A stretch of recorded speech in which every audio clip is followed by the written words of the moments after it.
महागठबंधन की तरफ से तेजस्वी यादव को सीएम उम्मीदवार घोषित कर दिया गया और जैसे ही तेजस्वी यादव सीएम उम्मीदवार घोषित होते हैं वैसे ही बिहार के डिप्टी सीएम सम्राट चौधरी तेजस्वी यादव पर ना सिर्फ बरस जाते हैं बल्कि चोर का बेटा तक कह देते हैं और कहते हैं कि बिहार का ऐसा दुर्दिन आ गया है क्या कि एक चोर के बेटे को सीएम उम्मीदवार के रूप में घोषणा किया जा रहा है। और आखिर पूरा मामला क्या है, पूरा मामला 7 से 8 मिनट की रिपोर्ट में हम आपको बताने जा रहे हैं।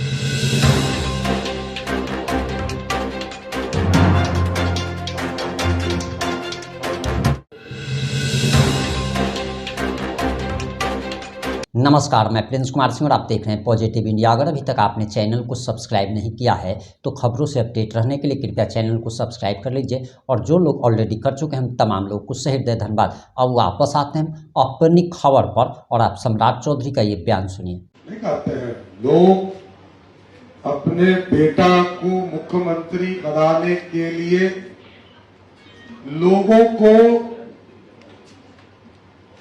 एक तरह से टॉर्चर करके, कांग्रेस को टॉर्चर करके और सभी पार्टियों को टॉर्चर करके सबके खिलाफ उम्मीदवार उतार के, चाहे वो वीआईपी हो चाहे वो कांग्रेस पार्टी हो, सबको टॉर्चर करके जिस तरह अपराधियों का राज 15 साल तक लालू जी ने बिहार में चलाया, गुंडागर्दी करके अपने गठबंधन में मुख्यमंत्री का प्रत्याशी बनाया। और आप सोचिए, बिहार की जनता जानती है कि लालू जी और उनकी धर्मपत्नी श्रीमती राबड़ी देवी जी 15 साल तक बिहार में मुख्यमंत्री रहे और बिहार की जनता ने 15 साल तक सत्ता दिया, लेकिन बिहार की जनता को क्या मिला? लूट, हत्या, बलात्कार, भ्रष्टाचार और चोरी करने का इनाम लालू प्रसाद जी के राज में उनको मिला। और अब तो पंजीकृत अपराधी, अब तो सत्ता में भ्रष्टाचारी का बेटा बनने का सपना देख रहा है। ये तो चोरी के आरोप में जो व्यक्ति पंजीकृत अपराधी हो चुका हो, उसको चोर के बेटा को मुख्यमंत्री का उम्मीदवार बनाया है।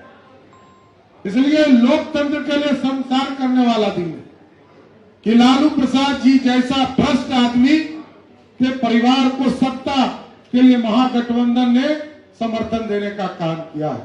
ये लोकतंत्र के लिए संसार के लिए करने का दिन है कि जिस व्यक्ति पर भ्रष्टाचार का आरोप, बेजुबानों के, जानवरों के 950 करोड़ रुपया खाने का आरोप हो और वो कोर्ट ने साबित किया, कोर्ट में lower court, high court, supreme court सब में सजा बरकरार रही और उस व्यक्ति के बेटा को सत्ता में सपना देखने का मौका दिया।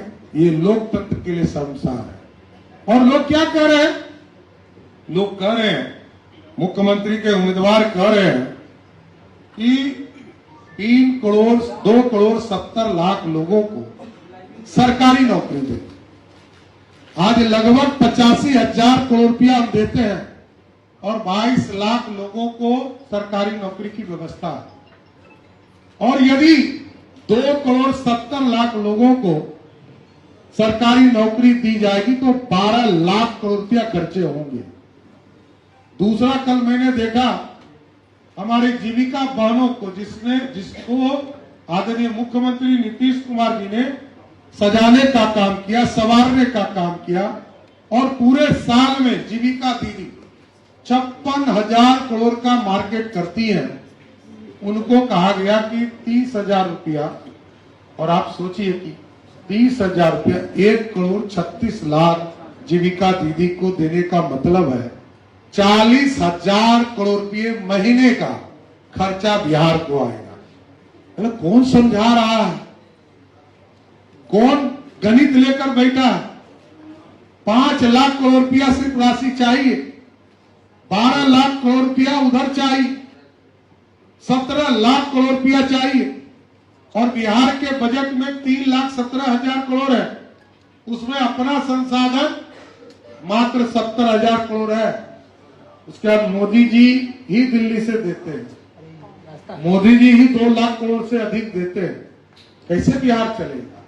डबल इंजन की सरकार बिहार की जनता की जरूरत है, बिहार के सुविधा के लिए जरूरत है, बिहार के विकास के लिए जरूरत है। और इस तरह भ्रष्टाचारी लोग जो गुंडागर्दी के बल पर सत्ता में बैठना चाहते हैं, जनता इसका जवाब 6 तारीख को भी देगी, 11 तारीख को भी देगी और 14 तारीख को रिजल्ट में ये साबित हो जाएगा। धन्यवाद। किसी के प्रश्न है तो एक चलिए, धन्यवाद। तारापुर जनता तय करेगी कि तारापुर में कौन चुनाव जीतेगा। सर, मुकेश सहनी को भी डिप्टी सीएम पद ऑफर किया गया है महागठबंधन की तरफ से। ये पद तो मुख्यमंत्री होता है, मैं भी उप मुख्यमंत्री के पद पर बैठा।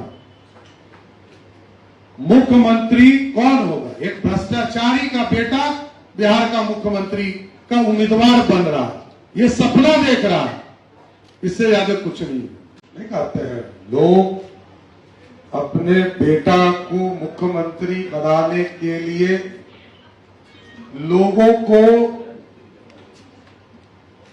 एक तरह से टॉर्चर करके, कांग्रेस को टॉर्चर करके और सभी पार्टियों को टॉर्चर करके, सबके खिलाफ उम्मीदवार उतार के, चाहे वो वीआईपी हो, चाहे वो कांग्रेस पार्टी हो, सबको टॉर्चर करके जिस तरह अपराधियों का राज 15 साल तक लालू जी ने बिहार में चलाया, गुंडागर्दी करके अपने गठबंधन में मुख्यमंत्री का प्रत्याशी बनाया।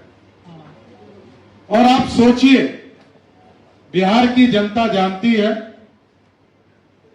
कि लालू जी और उनकी धर्म पत्नी श्रीमती राबड़ी देवी जी 15 साल तक बिहार में मुख्यमंत्री रहे और बिहार की जनता ने 15 साल तक सत्ता दिया, लेकिन बिहार की जनता को क्या मिला?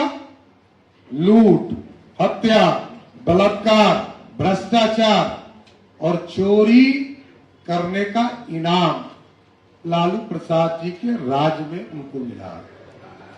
और अब तो पंजीकृत अपराधी, अब तो सत्ता में भ्रष्टाचारी का बेटा बनने का सपना देख रहा है। ये तो चोरी के आरोप में जो व्यक्ति पंजीकृत अपराधी हो चुका हो, उसको चोर के बेटा को मुख्यमंत्री का उम्मीदवार बनाया है। इसलिए लोकतंत्र के लिए संसार करने वाला दिन है कि लालू प्रसाद जी जैसा भ्रष्ट आदमी के परिवार को सत्ता के लिए महागठबंधन ने समर्थन। आपकी क्या प्रतिक्रिया है? अपनी प्रतिक्रिया जरूर दीजिएगा। जुड़े रहे हमारे साथ। जय हिंद, जय भारत।